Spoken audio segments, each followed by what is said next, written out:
Mi suegra irrumpió en la sala de partos y gritó, «Ese bebé llevará mi apellido, no el tuyo». Al principio me reí, pensando que estaba bromeando, hasta que una enfermera me susurró que ya había intentado cambiarlo en el sistema. Entonces, mi esposo dijo algo que la hizo gritar aún más fuerte. Siempre supe que mi suegra era controladora, pero no esperaba que llegara tan lejos. Antes de tener a mi primer hijo, no sabía qué esperar. Un poco de contexto, me casé con mi esposo, Daniel, hace 3 años. Desde el principio, su madre, Silvia, dejó claro que no le agradaba. No era grosera abiertamente, pero me hacía sentir como si no perteneciera. Al principio, eran pequeñas cosas, olvidaba invitarme a eventos familiares. Me daba cumplidos disimulados o mencionaba a la ex de Daniel como si yo fuera solo un amor pasajero. Pero una vez que me embaracé, todo empeoró. Silvia de repente se obsesionó con el bebé, actuando como si fuera su segunda oportunidad para ser madre. Comenzó a presentarse sin previo aviso, diciéndome qué comer, criticando a mi médico y, lo peor de todo, insistiendo en que el bebé debía llevar su apellido en lugar del mío o de Daniel. Decía que el apellido de nuestra familia era más importante y afirmaba, «Mi hijo no sabe lo que es mejor. Ustedes se van a divorciar eventualmente, pero el bebé siempre será parte de mi familia». Daniel y yo rápidamente decidimos que el bebé llevaría el apellido de Daniel, y eso fue definitivo. Silvia fingió estar de acuerdo, pero sabía que solo estaba esperando otra oportunidad. Entonces llegó el día del parto. Estuve de parto durante lo que pareció una eternidad. El dolor era intenso, y estaba muy cansada, así que no pensaba en mi suegra en absoluto. Me concentré solo en traer a mi bebé al mundo de manera segura. Después de horas de empujar, finalmente escuché el llanto de mi bebé por primera vez. Fue el sonido más hermoso, y cuando pusieron a mi hija sobre mi pecho, me sentí abrumada por la emoción. Lloré, y Daniel también, por un breve momento. Todo parecía perfecto. Pero entonces, la puerta se abrió de golpe. Allí estaba Silvia, irrumpiendo como si fuera la dueña del lugar, sin tocar, sin aviso, solo con pura actitud de derecho. Marchó directamente hacia mi cama, ignorando a las enfermeras, y antes de que pudiera reaccionar, señaló a mi hija recién nacida y gritó, «Ese bebé llevará mi apellido, no el tuyo». Estaba tan cansada y confundida por el parto que me reí, pensando que estaba bromeando, pero la enfermera susurró, «Ella ya intentó cambiarlo en el sistema». Mi corazón se hundió. Pregunté, ¿qué? La enfermera explicó que antes de que diera a luz, Silvia fue a la recepción y trató de cambiar el apellido del bebé en el acta de nacimiento. Tuvimos que marcarlo como sospechoso e informar al médico. Me sentí enferma, y mis manos temblaban mientras sostenía a mi bebé. Mi propia suegra había intentado robar el nombre de mi hijo antes de nacer. Daniel, que estaba parado en shock, de repente explotó. Su voz era firme cuando dijo, «Sal de aquí». Silvia se volvió hacia él, pretendiendo ser inocente. «Perdón», le dije, «sal de aquí». Daniel se interpuso entre mí y nuestra hija, diciendo, «Intentaste cambiar el nombre de nuestro bebé a nuestras espaldas, no perteneces aquí». Las enfermeras finalmente le dijeron que se fuera o llamarían a seguridad. Fue entonces cuando perdió el control. Comenzó a gritar, diciendo que yo estaba arruinando a la familia, robándole a su nieta y que yo era solo un sustituto en la vida de Daniel. Daniel no cedió. La miró con expresión fría y dijo algo que hizo que su cara se pusiera roja, «Felicidades, mamá, nunca más la verás». Ella gritó aún más fuerte e intentó acercarse a mí, pero una enfermera la bloqueó, y pronto llegó seguridad para llevársela. Incluso mientras la sacaban, seguía gritando que lo arreglaría todo y que yo lo lamentaría. Poco sabía ella que aún no habíamos terminado con ella. Los gritos de Silvia resonaron por el pasillo mientras la seguridad la arrastraba. Yo seguía en shock, sosteniendo fuertemente a mi hija recién nacida. No temblaba por el dolor del parto ni por el agotamiento, temblaba de rabia. Daniel se volvió hacia mí, con la mandíbula apretada, y dijo, «Te juro que ella nunca más hará esto». Asentí, demasiado cansada para hablar, pero en el fondo sabía que esto era solo el comienzo. El personal del hospital nos dijo que Silvia no podría volver a entrar, y una enfermera incluso anotó en mi expediente que era un riesgo potencial. Pensamos que estábamos a salvo, pero menos de 12 horas después, mientras descansaba, una enfermera entró con una expresión preocupada. «Hay una mujer en la recepción exigiendo acceso al bebé», dijo. «Dice que es la abuela y que tiene derechos legales». Me senté rápidamente. «¿Estás hablando en serio?», susurré. La enfermera respondió, «La seguridad ya le dijo que se fuera, pero no escucha». Apenas podía respirar. La audacia de esta mujer. Primero intentó cambiar el nombre de nuestro bebé, y ahora trataba de regresar. Antes de que pudiera responder, recibí un mensaje de texto de Daniel, «Acaba de llamarme». está amenazando con contratar un abogado. Mi estómago se desplomó. ¿Un abogado? ¿Para qué? No tenía derecho sobre nuestro hijo, pero Silvia era impredecible, y sabía que no solo estaba haciendo amenazas vacías. Le pregunté a la enfermera, ¿puedes asegurarte de que no se acerque a nosotros? Por supuesto, dijo, ya llamamos a la seguridad del hospital. Eso debería haber sido suficiente, pero no lo fue. Silvia no se fue, esperó, y cuando finalmente llevamos a nuestra hija a casa, dio su siguiente paso, invadió nuestra casa. Los primeros días en casa fueron muy difíciles, con noches sin dormir, alimentaciones constantes y la ansiedad de ser nuevos padres. Apenas estábamos sobreviviendo. Esperaba que Silvia nos dejara en paz por un tiempo, pero me equivoqué. En la tercera noche en casa, alrededor de las 2 a.m., escuchamos un fuerte golpeteo en la puerta principal. No era un golpecito suave ni el timbre, era un golpe fuerte, como si alguien intentara romperla. El bebé acababa de quedarse dormido, y mi corazón latía rápido de miedo. Daniel se levantó inmediatamente y tomó su teléfono. Luego escuchamos una voz gritando a través de la puerta, sé que están ahí, abran esta puerta ahora mismo. Era Silvia. Sentí frío por todo mi cuerpo. Daniel saltó de la cama y corrió hacia la puerta, pero yo le agarré el brazo. No, susurré. Estaba muy enojado, pero aceptó. En lugar de abrir la puerta, revisó nuestra cámara de seguridad en su teléfono, y fue ahí cuando la vimos. No estaba sola. Silvia había traído a 2 personas con ella, su hermana y su cuñado. Estaban detrás de ella, con los brazos cruzados, luciendo tan enojados. Luego, Silvia levantó un papel y lo agitó frente a la cámara, diciendo, tengo un abogado, no pueden alejarme de mi nieta.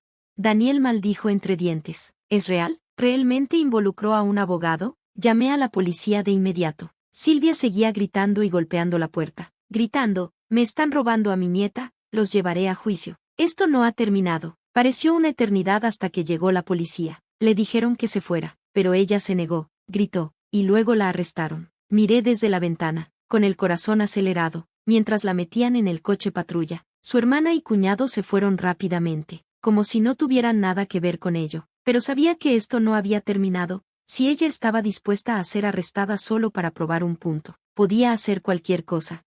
Unos días después de que tuvimos tiempo para recuperarnos, llegó una carta del abogado de Silvia. Ella estaba demandando por derechos de abuelos. Casi dejó caer la carta, mis manos temblaban tanto que apenas podía leerla. No puede hacer esto, susurré. Daniel caminaba de un lado a otro, con la cara roja de enojo. Ella cree que puede, está loca. En algunos estados, los abuelos pueden demandar por derechos de visita si estuvieron muy involucrados en la vida de un niño y luego fueron alejados. Pero nuestro bebé era recién nacido, no había pasado tiempo real con Silvia, no tenía caso, ¿verdad? Eso pensábamos, hasta que leímos más de la carta. Silvia no solo pedía visitas, también estaba alegando que Daniel no estaba mentalmente capacitado para cuidar de nuestro hijo. Si ese argumento tenía éxito, podría intentar obtener la custodia total. No podía respirar. Mi visión se nubló. Esto no era solo una rabieta de una abuela, era una batalla. Y si quería pelear, estaba lista para hacerlo. Está fuera de sí, murmuró Daniel mientras caminaba. Apenas podía hablar, el shock era abrumador. Sabía que Silvia era controladora, pero nunca imaginé que llegaría tan lejos. Daniel tomó su teléfono. Voy a llamar a un abogado. Vamos a detener esto ahora. Pero luego supimos algo aún peor. Silvia ya había presentado un informe a los servicios de protección infantil. 2 días después, se presentaron en nuestra puerta, una mujer con un traje y una carpeta, y un hombre detrás de ella. Sentí la boca seca en cuanto los vi, y supe que esta pesadilla estaba lejos de terminar. La vi. Estamos aquí para dar seguimiento a un reporte de negligencia y mala crianza, dijo la mujer con calma mientras recorría la casa con la mirada. Observaba nuestras reacciones y fijaba su vista en nuestro bebé dormido en la cuna. Tomé una respiración profunda y respondí en voz baja, adelante. Daniel, claramente enojado, se hizo a un lado para dejarlas pasar, y de inmediato comenzaron a hacer preguntas. ¿Alguna vez han dejado al bebé solo? ¿Hay drogas o alcohol en la casa? ¿El padre tiene antecedentes de problemas mentales o inestabilidad? Me dolió en lo más profundo. Silvia había orquestado todo esto para hacer ver a Daniel como alguien inestable. La trabajadora de Servicios de Protección Infantil, SPI, hojeó sus notas y dijo, recibimos un reporte anónimo de que el padre tiene arrebatos violentos y que el bebé podría estar en riesgo. Me sentí enferma. Quien haya dicho eso está mintiendo, respondí. Daniel es un gran padre. La trabajadora esbozó una sonrisa cortés y replicó, solo necesitamos verificar todo. Fue humillante. Revisaron nuestro refrigerador, inspeccionaron la cuna del bebé e incluso tomaron notas sobre nuestro lenguaje corporal. Después de aproximadamente una hora, se fueron diciendo, nos mantendremos en contacto. Daniel se sentó y se tapó la cara con las manos. Ella está tratando de que nos quiten al bebé. Apenas sabía qué decir. ¿Hasta dónde llegaría esta mujer? Pronto lo iba a descubrir. La evidencia falsa. Pensábamos que la visita de SPI había sido mala, pero luego nos llamó el abogado de Daniel. Necesitan venir a mi oficina ahora mismo. Nos apresuramos a ir, con el corazón acelerado durante todo el camino. Cuando llegamos, el abogado tenía un semblante serio. Acabo de recibir algo del equipo legal de Silvia. Sacó una carpeta y la deslizó por el escritorio. Daniel la abrió, y su rostro se volvió blanco. Dentro había capturas de pantalla impresas de mensajes de texto falsos. Hacían parecer que Daniel le había dicho a un amigo que no podía manejar ser papá, que estaba perdiendo el control y que incluso había pensado en hacerse daño a sí mismo y al bebé. Todo era inventado. Las manos de Daniel temblaban mientras sostenía los papeles. Ese no soy yo, eso nunca pasó. El abogado asintió. Lo sé, pero Silvia está usando esos mensajes para afirmar que eres inestable. Si un juez cree esto, podría imponer visitas supervisadas o incluso quitarte la custodia parcial. Sentí que me destrozaba por dentro. Ya no se trataba solo de la custodia, sino de arruinar nuestras vidas. Entonces Daniel preguntó, si ella falsificó mensajes, ¿qué más habrá falsificado? No teníamos idea, pero pronto lo descubriríamos. La jugada de la cuenta bancaria. Esa noche, Daniel revisó su reporte de crédito, solo para estar seguros. Lo que encontró nos dejó impactados. Se había abierto una tarjeta de crédito a su nombre, la cual él nunca había solicitado. Mi corazón se aceleró. ¿Qué demonios?, dijo. Daniel examinó más a fondo. La cuenta se había abierto meses atrás, y había cargos extraños, $200 aquí, $500 allá. El dinero iba destinado a un detective privado. Me di cuenta, nos ha estado espiando. Recopilamos todos los estados de cuenta y registros financieros. Cuanto más investigábamos, peor se ponía la situación. Silvia no solo trataba de arruinar nuestra reputación, hasta había sacado un préstamo a nombre de Daniel. Estaba intentando hacer que pareciera financieramente inestable. Daniel apretó los puños. Ya basta, vamos a ir con todo. Esa noche contratamos a un investigador forense. 2 semanas después, recibimos un correo electrónico que lo cambió todo. La SPI realizó una segunda visita y no encontró nada fuera de lo normal, y nuestra fecha en el juzgado se acercaba, pero Silvia aún creía que estaba ganando. Entonces, nuestro investigador llamó. Encontré algo, necesitan ver esto.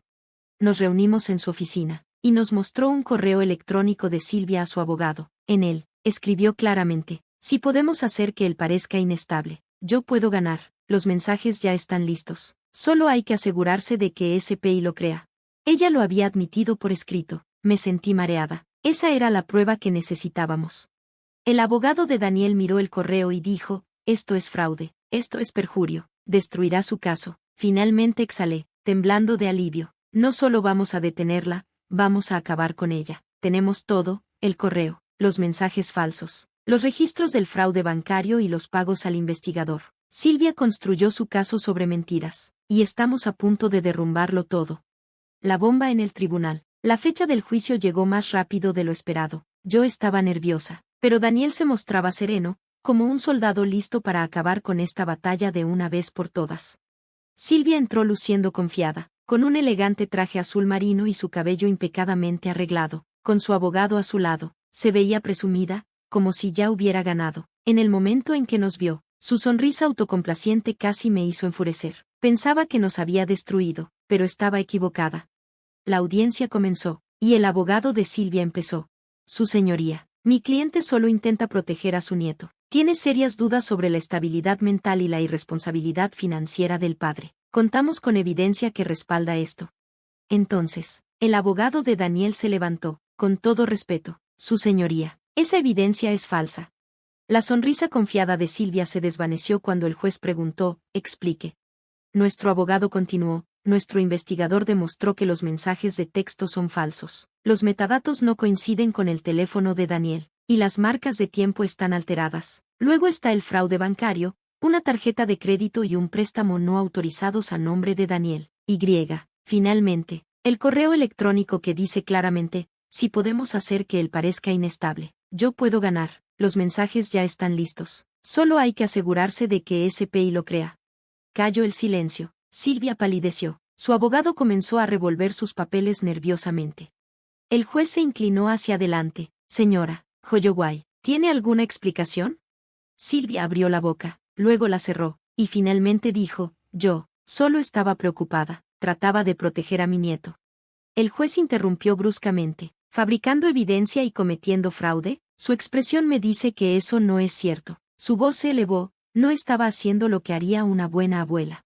Daniel se burló, una buena abuela no arruinaría la vida de su hijo. Silvia lo miró con furia. Eres un tonto, ella te apartó de tu familia. Yo te estaba protegiendo a ti y al bebé. Daniel replicó en voz baja pero firme, tú no decides qué es lo mejor para mi hijo. El caso meticulosamente construido por Silvia se desmoronó. El juez declaró, se desestima este caso. La petición de derechos de abuelos queda rechazada con agravante. Además, impongo una orden de restricción permanente, usted no se comunicará con el señor, o la señora Holloway, ni se acercará a su hijo. De hacerlo, será arrestada. Silvia sollozó, y su abogado trató de consolarla, pero ella lo rechazó. Sus ojos se encontraron con los de Daniel mientras suplicaba, ahora, Danny, ¿no le harías esto a tu propia madre? La expresión de Daniel era fría, tú te lo hiciste a ti misma. Lágrimas recorrían su rostro mientras susurraba, te arrepentirás, y salió furiosa. Las secuelas. Ojalá pudiera decir que todo terminó ahí, pero personas como Silvia no simplemente desaparecen. Intentó llamar desde números desconocidos. Envió cartas e incluso usó cuentas falsas en redes sociales para contactarnos. Pero la orden de restricción se mantuvo, y la investigación por fraude siguió su curso. Daniel y yo decidimos presentar cargos. No queríamos hacerlo, pero después de todo lo que había hecho, sabíamos que teníamos que detenerla. La batalla legal se extendió, pero finalmente, Silvia fue encontrada culpable de robo de identidad, fraude y de presentar un reporte falso a SPI. Fue sentenciada a 1 año de prisión y 5 años de libertad condicional. Cuando se leyó el veredicto, Silvia no gritó ni discutió, se quedó sentada en silencio mientras sus acciones finalmente la alcanzaban, y cuando se la llevaron, yo solo sentí alivio. Ha pasado 1 año desde entonces, nuestra hija está muy bien, y Daniel y yo somos más fuertes que nunca. No hemos vuelto a saber de Silvia. A veces me pregunto si alguna vez cambiará o entenderá el daño que causó, pero no me lo espero. Una cosa está clara, algunas personas no deberían formar parte de tu vida, sin importar cuánto digan que se preocupan por ti. Me niego a permitir que alguien así me controle. Ella se fue, y por fin somos libres.